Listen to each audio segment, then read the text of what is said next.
Coming up next on KPBS Evening Edition, San Diegans continue to have a hard time signing up for food stamps. A special hotline to streamline the program, well, most of the calls never make it through. We'll explain. And more trouble on the phone, this time at the city's water and sewer department. A new billing system is being blamed for water shutoffs, erroneous bills, and long waits to customer service. KPBS Evening Edition starts now.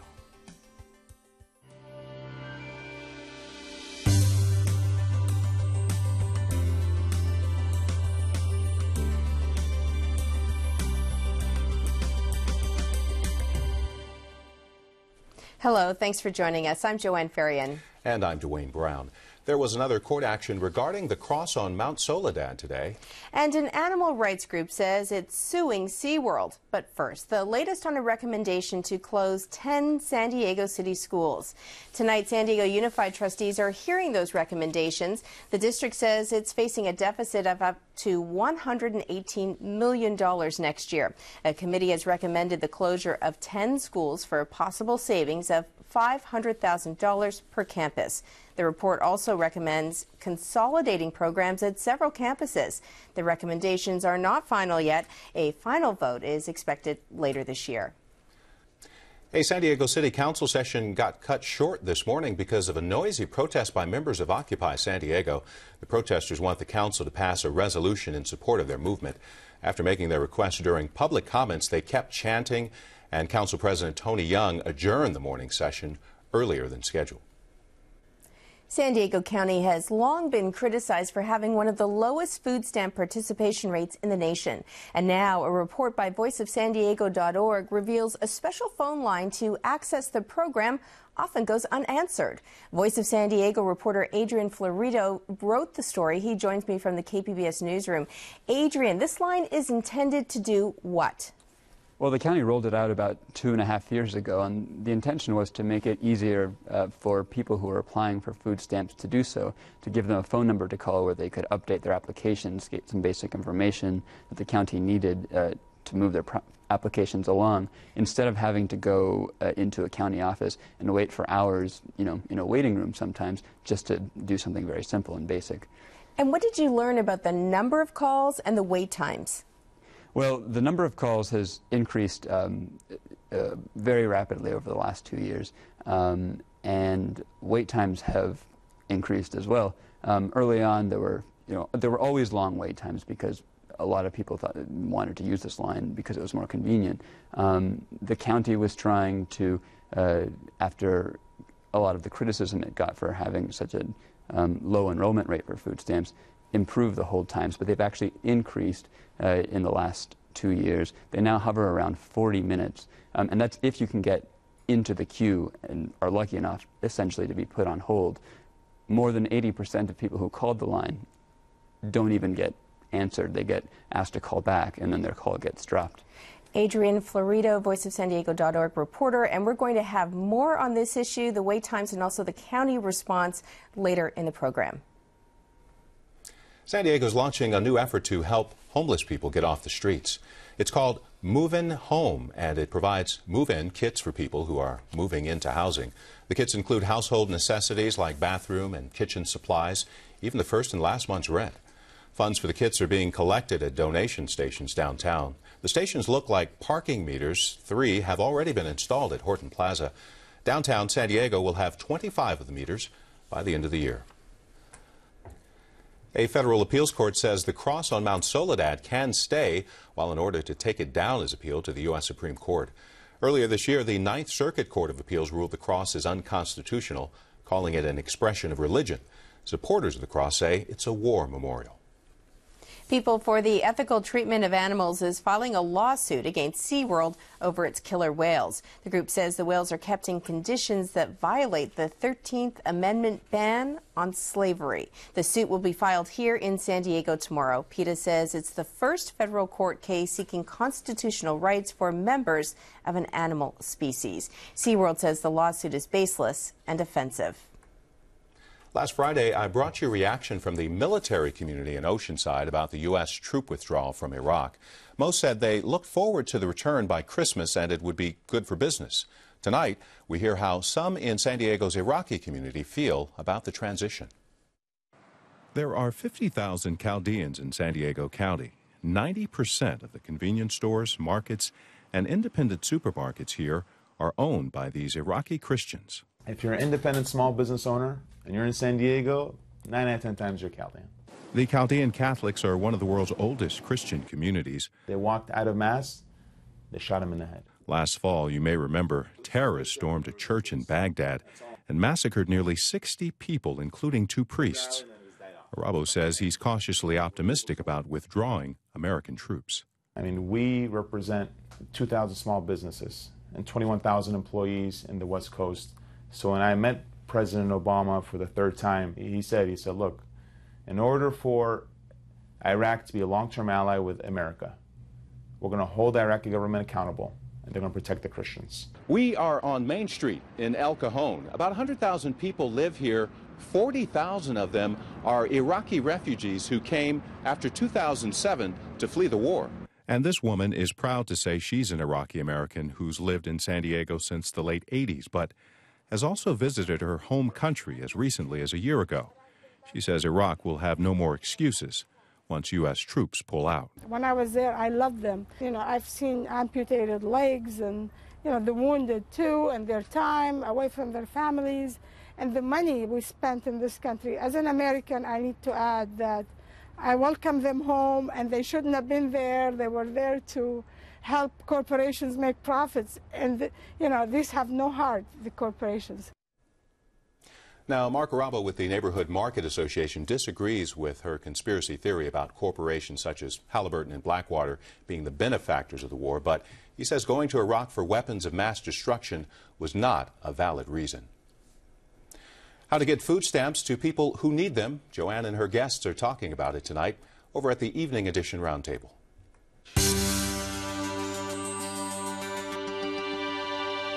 As you heard earlier, accessing food stamps in San Diego County can be challenging. For years, the county has had one of the lowest food stamp participation rates in the country.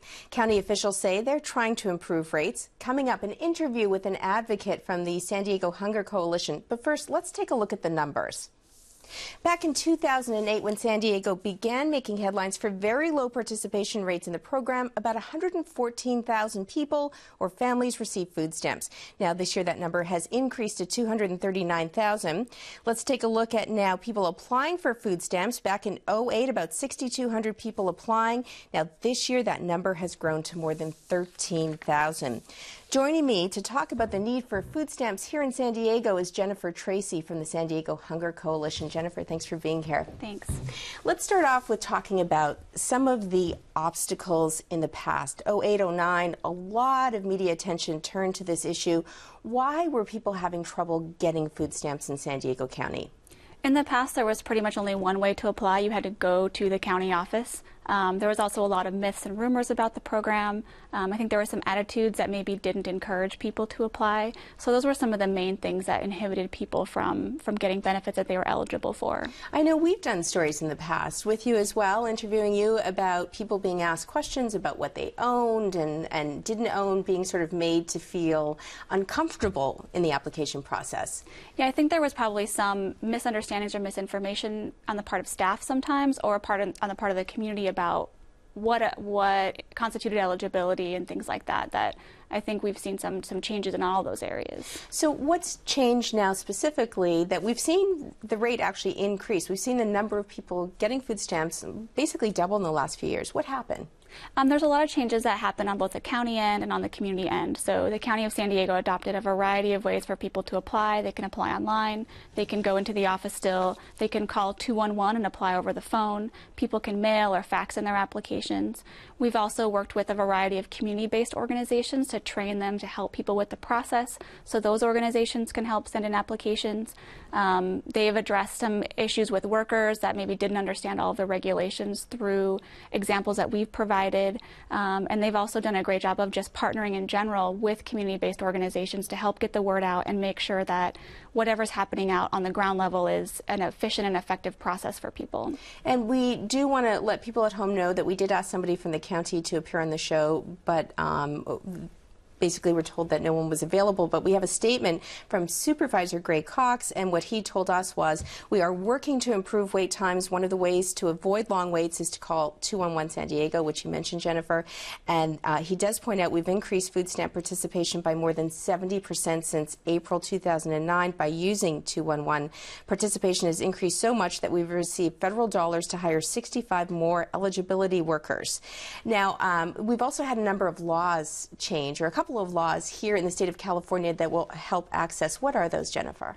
Well, AB 6 was recently signed by Governor Jerry Brown, and that would do a variety of things. One of the main things is that it would eliminate finger imaging. So in the past, fingerprinting. Yeah. So in the past, people had to give a fingerprint as a part of the process to get benefits. It cost our state over $17 million every year. It doesn't do much to prevent fraud. There's lots of other ways to prevent people from double dipping. We have computer systems, things like that. So as of January of 2012, people who are applying for CalFresh benefits will no longer be required to give a fingerprint. And then we're hoping in the future we can also eliminate that for people who are applying for CalWorks. We did see earlier in the news, Voice of San Diego report talking about this line that was really set up to help access. Problem with that line, what else needs to be changed? What work do we still have to do? So in addition to reducing the wait times for the Access Contact Center, we'd also like to see a reduction of the negative errors, or the errors where people's cases are either closed or denied erroneously. And we'd also like to see a reduction in the number of documents that people turn in and that are then lost or misplaced at the county. So if I go and apply and I do everything right, I turn in all my forms and documents, and then I wait and wait and wait, and then my case is denied because they can't find a document that I've turned in, that's a hardship for people who are struggling to put food on the table and feed their kids, and we like to see a reduction in that. The county is also under federal order to improve rates. So the U.S. DA stepped into this as well. What did they tell the county? There are some things that the county needed to improve on in terms of, I think one of the things, for example, was civil rights training for their staff, addressing lost documents, addressing some of the error rates and things like that. And I have seen a lot of improvement in terms of our work, and when they have addressed issues like with some of the error rates and training staff. So we've seen improvements in certain areas. We've really seen improvements in terms of their partnership with us so that they can help identify what the issues are. And then overall, that's helped the broader community be able to get the word out to say, this is a benefit that you're eligible for. Don't be afraid to apply. This process doesn't have to be as arduous as maybe it's been in the past. Finally, Jennifer, before we go, do you have any advice to people, a website or where they might be able to access more information? Sure. They can always call 211, or they can go to our website, SanDiegoHungerCoalition.org, and if you go to the CalFresh, which is the new name for food stamps, section, there's a list of information about how to apply online, verifications that you'd need to submit with your application to help streamline the process and things like that. Jennifer Tracy, thank you. Thank you. Some San Diego water customers say they've gotten incorrect bills, even had their water shut off, and a new billing system is getting the blame. The story is coming up in just a moment. And we'll meet a San Diego couple who turned personal tragedy into inspiration to help others. This is KPBS Evening Edition.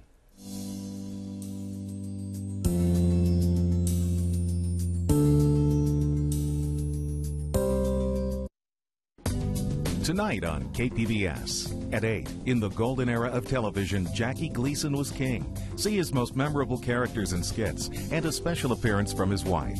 On Genius at Work. Then at 9, From D-Day to Berlin chronicles the Allied World War II victory in Europe. Tonight, beginning at the bloody beaches of Normandy. And at 10, a man is executed for the deaths of his 3 young children, but was he innocent? Death by fire on Frontline. That's tonight on KPBS. What is space made of? Is time travel possible? Do you exist in another universe? The questions are infinite. The answers start here. When physicist Brian Greene hosts Nova, the Fabric of the Cosmos. Premieres Wednesday, November 2nd at 9, only on PBS. KPBS Evening Edition is made possible by Joan and Erwin Jacobs and by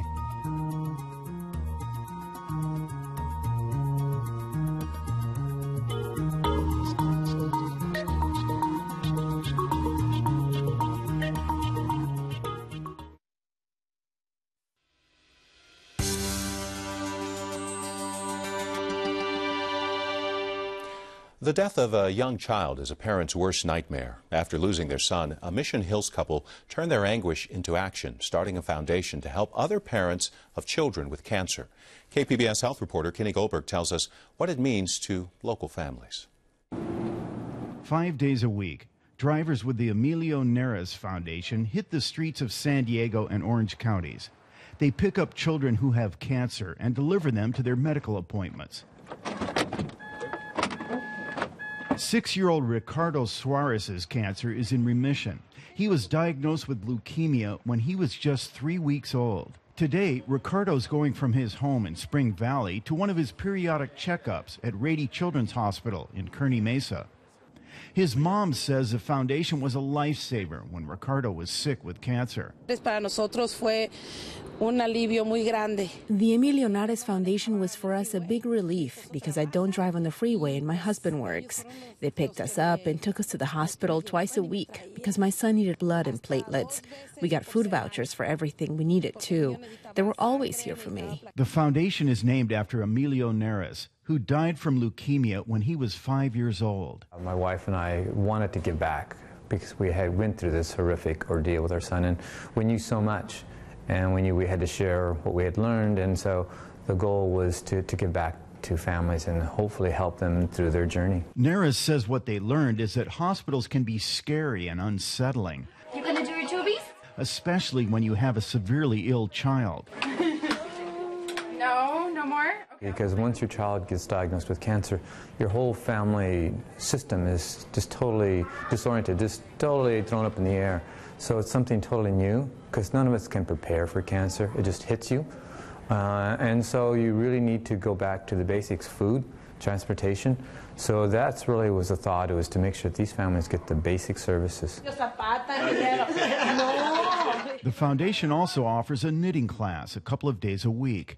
It's a place for parents to relax and share their stories.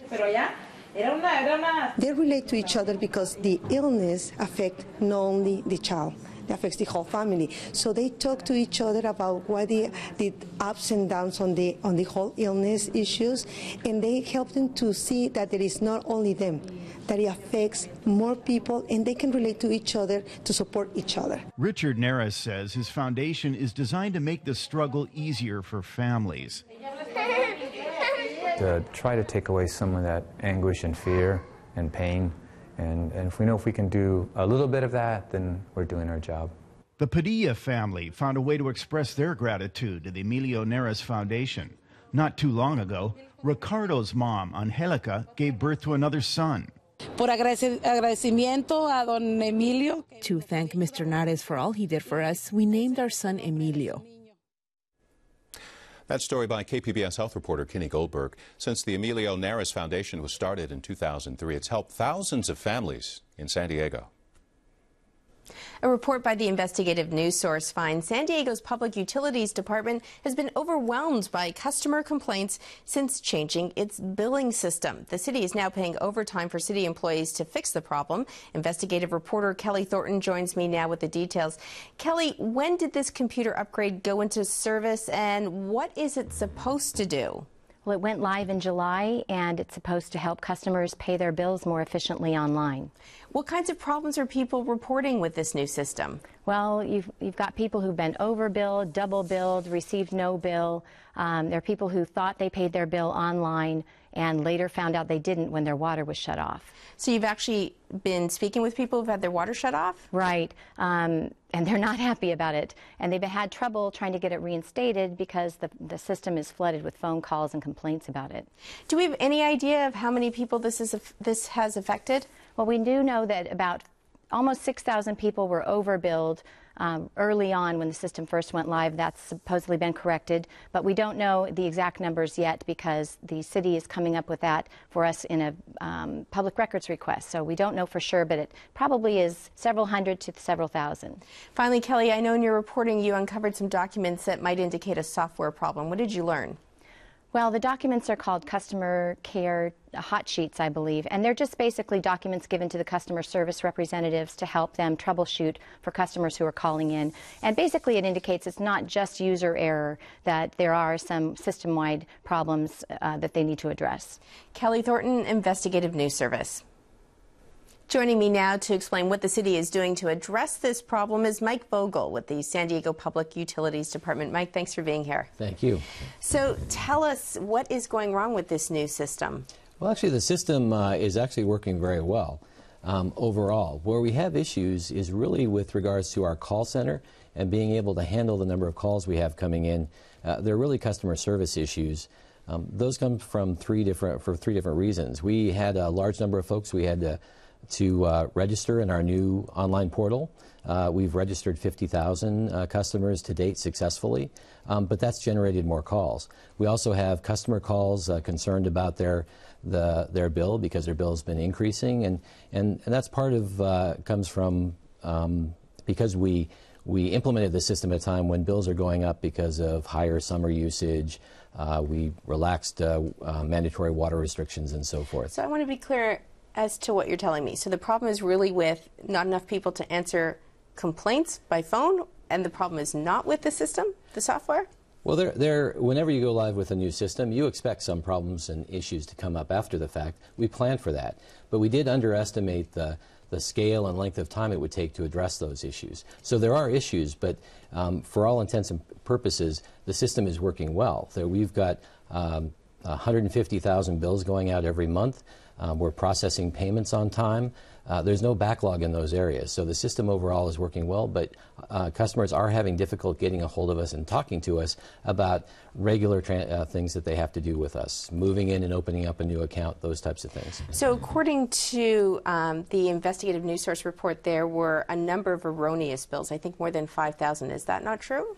That's true. In the first week after we went live, we, on a particular day, identified that we had sent out 5,900 bills with an incorrect sewer charge. Now, those bills all went out on the same day, and to put that into context, we send out 150,000 bills a month.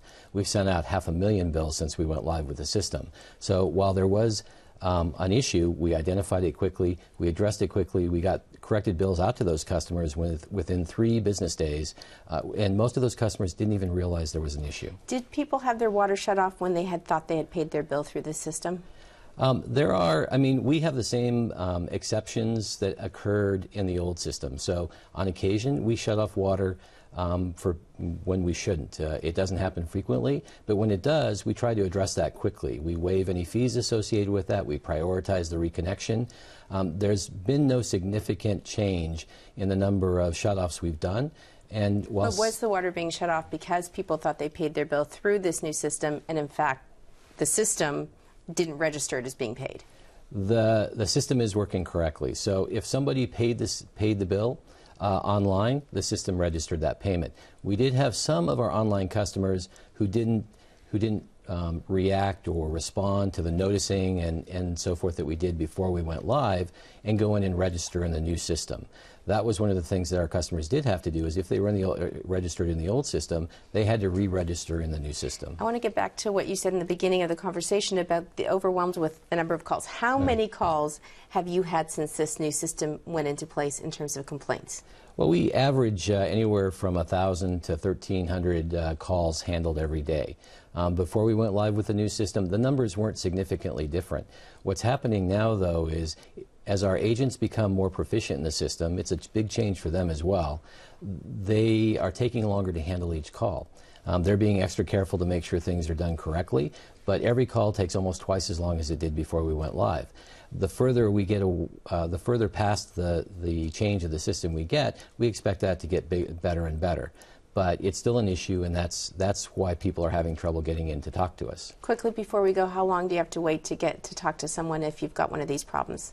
If you're calling into our call center, you could wait 8 to 10 minutes on average right now, and maybe as long as 30 or 35 minutes during peak periods. We hope that people call, to get in easier and quicker, people should call Tuesday through Thursday, because Monday and Fridays are our busiest days. Okay. Mike Vogel, thanks for being here. Thank you.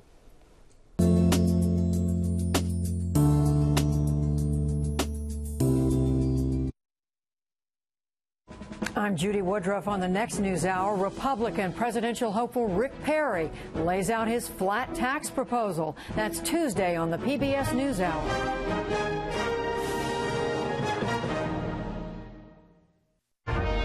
It's American comedy's highest award for humor, the 14th Kennedy Center Mark Twain Prize for American Humor. 13 immortals have joined the Golden Circle. Now, Will Ferrell takes his well-deserved place. The funniest people in the land come to our nation's capital to honor a comic genius, Will Ferrell, the Mark Twain Prize. Monday, October 31st, 9 p.m., only on PBS. The American people have named PBS the most trusted source of news and public affairs. For the 8th year in a row, trust. The American people have spoken. Thank you.